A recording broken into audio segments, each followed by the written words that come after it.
Now let's step back in time to the year 1620. We're here in Plymouth, Massachusetts for Chapter 1 of our series, A World Forged in Fire. The air is crisp and cool, a gentle breeze rustling through the scarlet and gold hues of 1,000 maples. Overhead, the sky is a perfect dome of azure, dotted with clouds like puffs of spun sugar. All around you, the peace of a New England autumn morning reigns supreme.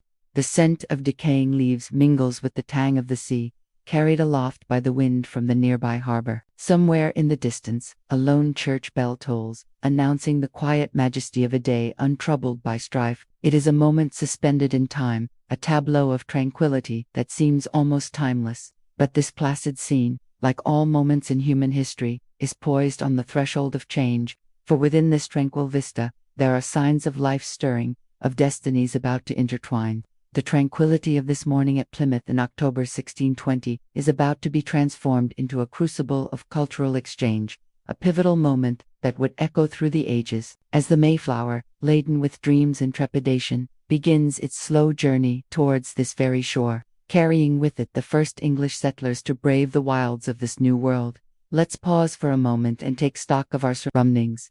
This place we find ourselves in is more than just a geographical location. It's a stage set for one of the most significant chapters in world history. The Mayflower, with its precious cargo of pilgrims, is not just a ship, it's a vessel of change, carrying with it seeds of culture, religion and governance that will shape the course of 2 continents. Our story today isn't confined to these shores. It's a tale that resonates across oceans, touching upon the very essence of human migration, exploration, and the relentless march of progress. Across the vast expanse of our planet, from the sun-drenched fields of Europe to the untamed wilderness of North America, the spirit of adventure and discovery is alive and well. Today, we stand on the threshold of a grand narrative that will unfurl before us over many chapters. But before we set sail on this epic journey, let's take a moment to appreciate the significance of where we are. Here in Plymouth, we're at the cusp of a new era, an era that will redefine the boundaries of exploration, challenge the norms of societal norms, and rewrite the very definition of cultural exchange. But let's not dwell too much in the future yet. Let's savor the present. Let's breathe in the crisp autumn air, feel the crunch of fallen leaves beneath our feet, and listen to the symphony of birdsong and the gentle lapping of waves against the shore. For in this moment of tranquility, we're truly alive, experiencing the beauty of a world on the brink of extraordinary transformations. This idyllic setting of Plymouth in the year 1620 serves as the backdrop for a tale of cultural fusion and resilience, a testament to the indomitable spirit of human exploration and adaptation. Imagine yourself here, in this bucolic landscape, where rolling hills meet the sea and the air is alive with the promise of a new world. It's a setting that's both enchanting and daunting, much like the journey that lies ahead for our pilgrim settlers. As the Mayflower approaches, the sight that greets them is one of both wonder and uncertainty. On one hand, there's the allure of a land seemingly untouched by the grime and chaos of old-world Europe, offering a canvas of opportunity and fresh beginnings. On the other hand, there's the stark reality of an alien landscape, a dense, dark forest, teeming with unknown creatures, and fraught with challenges that test the limits of human endurance. In the heart of this untamed wilderness, amidst towering trees and undergrowth carpeted with fallen leaves, lies a world vastly different from the one our settlers are accustomed to. The sounds of the forest are a haunting melody, the rustling of leaves, the chatter of squirrels, and the distant call of an owl, creating an atmosphere that's at once beautiful and eerie. Then there are the sights that assault their senses, the play of light and shadow through the canopy, the vibrant tapestry of fall colors, and the intoxicating scent of pine and damp earth that permeates the air. And then one comes across the enigmatic Native Americans, a people as alien to our settlers as they are familiar with this land. Their attire, customs, and language are a complete enigma, creating an atmosphere of cultural collision that's both intriguing and intimidating.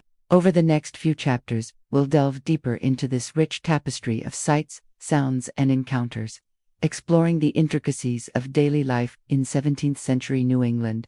But for now, let's bask in the grandeur of this setting, understanding that every leaf that crunches, every bird that takes flight, and every whisper of wind through the trees is a brushstroke in the masterpiece that is early American history. Before we proceed, let us turn our attention to a key element that has been integral to civilizations throughout history: agriculture.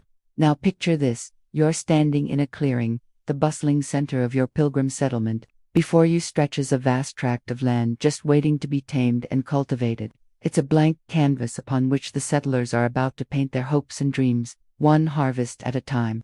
Here, in the fertile lands of 17th century New England, the cycle of planting, nurturing, and reaping is more than just a means of sustenance. It's a testament to human resilience and ingenuity. The soil, rich and awaiting their touch, becomes a metaphor for the potential that lies dormant, just waiting to be unlocked. As the settlers break ground, they're not just tilling the soil, they're tilling the very fabric of their new lives. Each furrow is a commitment to their new home, each seed a prayer for a bountiful future. The process of sowing and harvesting becomes a communal activity, binding the settlers together in a shared purpose. It's a dance between man and nature, a partnership that ensures survival and paves the way for prosperity. As the seasons turn and the crops begin to yield, a sense of accomplishment washes over the settlers. The harvest, a rich tapestry of colors and textures, becomes a symbol of their enduring spirit. From the golden wheat to the plump pumpkins, each fruit of their labor tells a story of struggle and triumph. More than just food, the bounty of the harvest becomes the cornerstone of community, shaping the social fabric of the settlement. The act of sharing the harvest strengthens bonds, fostering a sense of unity and interdependence among the settlers. In the midst of this agricultural rhythm, the settlers don't just survive, they thrive. They adapt, innovate, and persevere, turning the challenges of this new land into opportunities for growth and self-reliance. And as the years pass, the landscape itself bears witness to their tenacity, evolving alongside the settlers into a thriving testament to human enterprise. As the final rays of sunlight begin their descent, casting long shadows across the landscape, we find ourselves on the brink of a pivotal chapter in our narrative. The Pilgrims, after weeks at sea, are nearing the shores of Cape Cod, their hearts filled with a mixture of anticipation and trepidation. For them, this journey is more than just a voyage across the Atlantic. It's a pilgrimage of faith, a quest for religious freedom in a new world. The Mayflower, their vessel, is not just a ship, it's a floating sanctuary, carrying with it the hopes and dreams of an entire community. Their route takes them through a sea that's as treacherous as it is vast, a constant reminder of the fragility of life and the unpredictability of the natural world. Storms lash the ship, testing the limits of both human endurance and the sturdiness of their vessel. Yet, through it all, the Pilgrims hold fast to their purpose, their determination acting as an anchor in the tempestuous sea of uncertainty. Amidst the turmoil of the journey, there are moments of serenity, times when the wind subsides and the vast expanse of the ocean mirrors the boundless nature of their aspirations. These moments of calm serve as reminders of the beauty that exists even in the harshest of environments, offering glimpses of hope and tranquility amidst the relentless waves. The arrival off the coast of Cape Cod is a momentous occasion, marking the end of a perilous journey and the beginning of a new chapter in human history. As they set foot on this untamed land, the Pilgrims bring with them the seeds of a new society, one that will profoundly impact not just their own fates, but the course of 2 continents. The air is thick with anticipation as they disembark, each step echoing with the weight of the decisions that lie ahead. The Mayflower, having played its part in this great adventure, now recedes into the distance, leaving the Pilgrims on their own, in the heart of an unfamiliar wilderness.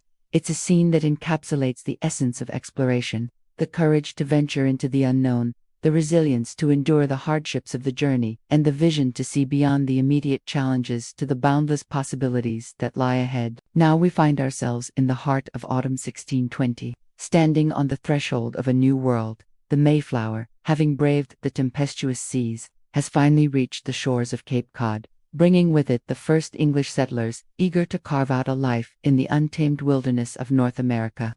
These intrepid explorers, driven by dreams of religious freedom and a life untethered by the constraints of Old World Europe, have braved the wrath of the Atlantic only to be greeted by a landscape both enchanting and daunting. As they set foot on this alien terrain, a profound silence envelops them, broken only by the gentle rustling of leaves and the cry of distant birds. The dense forest, carpeted with crimson and gold hues, stretches before them, hiding countless secrets within its emerald depths. It's a realm where the laws of European custom hold no sway, where they are truly on their own, utterly reliant on their own wit and fortitude to survive. Through the veil of ancient trees, they catch glimpses of a terrain that's a far cry from the rolling hills and familiar landmarks of England. Winding rivers meander through valleys, reflecting the vibrant tapestry of the changing season.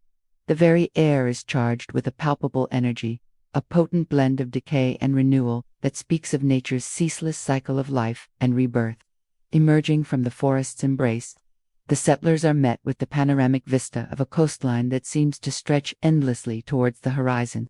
The vast expanse of the Atlantic shimmers in the distance, a constant reminder of the world they've left behind and the challenges that lie ahead. With each passing moment, the settlers find themselves enveloped in a world that's both captivating and intimidating. It's a world where the rules of their familiar existence are suspended, replaced by the primal laws of survival and adaptation. Yet amidst the uncertainty, there's an undercurrent of excitement, a shared understanding that they're not merely explorers, but pioneers, on the cusp of creating a new life, a new society, and a new future. As we navigate this uncharted territory alongside the Pilgrims, one thing becomes abundantly clear. This is not just a journey of exploration, it's a journey of self-discovery, a testament to the human spirit as insatiable curiosity and its capacity for resilience in the face of the unknown. Thank you for joining us on this journey through Chapter 1 of our series, A World Forged in Fire. If you've enjoyed this episode and want to be part of our upcoming adventures, don't forget to subscribe for updates, and if you'd like to support our work, consider becoming a member. Your support allows us to continue crafting immersive historical journeys for you. Until next time, stay curious, keep exploring, and remember, history is more than just dates and facts. It's a living, breathing tapestry of human experience.